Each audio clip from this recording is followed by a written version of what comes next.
অনুষ্ঠান বাড়ির চেয়েও বেশি স্বাদে সম্পূর্ণ নিরামিষ লাল শাকের রেসিপিটা শেয়ার করছি, যেটা গরম ভাতের প্রথম পাতে খেতে কিন্তু অসাধারণ লাগে। নমস্কার বন্ধুরা, গীতাস রান্না বান্নাতে আপনাদের সবাইকে স্বাগত। রেসিপিটা তৈরির জন্য প্রথমে আমি লাল শাক ধুয়ে পরিষ্কার করে এরকম ভাবে কেটে নিয়েছি।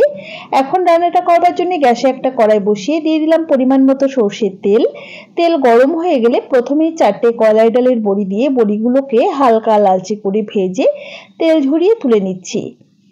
ওই তেলের মধ্যেই এবারে ফোড়নে দিয়ে দিচ্ছি একটা ফাটিয়ে নেওয়া শুকনো লঙ্কা আর অল্প একটু কালো জিরে। ফোড়নটাকে কয়েক সেকেন্ড সময় নিয়ে একটু ভেজে নেওয়ার পর দিয়ে দিলাম স্বাদ মতো কয়েকটা চেরা কাঁচা লঙ্কা। একটু নাড়াচাড়া করে নিয়ে কেটে রাখা শাকগুলো দিয়ে দিচ্ছি। আপনি যদি আমার চ্যানেলের নতুন বন্ধু হয়ে থাকেন তাহলে অবশ্যই পাশে থাকা বেল আইকন সমেত আমার চ্যানেলটিকে সাবস্ক্রাইব করে নেওয়ার অনুরোধ রইল।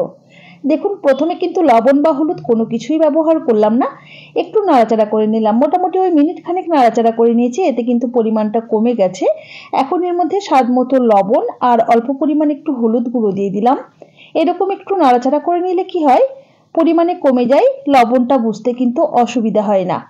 দেখুন, খুব ভালোভাবে নাড়াচাড়া করে মিশিয়ে নিলাম। এবারে গ্যাসের ফ্লেমটা মিডিয়াম টু লোতে রেখে ঢাকা দিয়ে জাস্ট 3 মিনিট রান্না করে নিচ্ছি।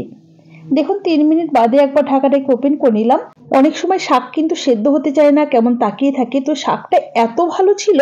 টোটাল দেখুন 4 মিনিট রান্না হয়েছে, এর মাঝখানে দেখুন কি সুন্দর গলে গেছে শাকটা। খুব ভালোভাবে নাড়াচাড়া করে একটু ঘাটা ঘাটা করে নিলাম। এবারে সামান্য কয়েক দানা চিনি দিয়ে দিলাম আর ভেজে রাখা বাদাম মানে চিনে বাদাম ভেজে আমি একটু গুঁড়ো করে দিয়ে দিলাম। বড়িগুলোকেও ভেঙে গুঁড়ো করে দিয়ে দিলাম। এবারে খুব ভালোভাবে মোটামুটি ওই মিনিট 2 নাড়াচাড়া করতে করতে রান্না করে নিচ্ছি। চিনে বাদামটা আমি আগে থেকে ভেজে খোসা ছাড়িয়ে রেখেছিলাম আর সেটাই একটু মিক্সিতে গুঁড়ো করে দিলাম। চাইলে হাফ ভাঙা করেও কিন্তু দিতে পারেন, কোনো অসুবিধা নেই। দেখুন, শাকটা কিন্তু আমাদের তৈরি হয়ে গেছে। এখন আমি পরিবেশন করে দিচ্ছি। তো আমি উপরে অল্প রোস্টেড চিনে বাদাম আর বড়ি আর সাথে কিছুটা রোস্টেড পোস্তদানা ছড়িয়ে পরিবেশন করেছি। দেখতে যতটা ভালো হয়েছে, খেতে কিন্তু তার চেয়ে অনেক অনেক বেশি ভালো হয়েছিল। তাহলে আজ এই পর্যন্তই। সকলে ভালো থাকবেন, সুস্থ থাকবেন। হাজির হয়ে যাব নতুন কোনো রেসিপি নিয়ে। ধন্যবাদ।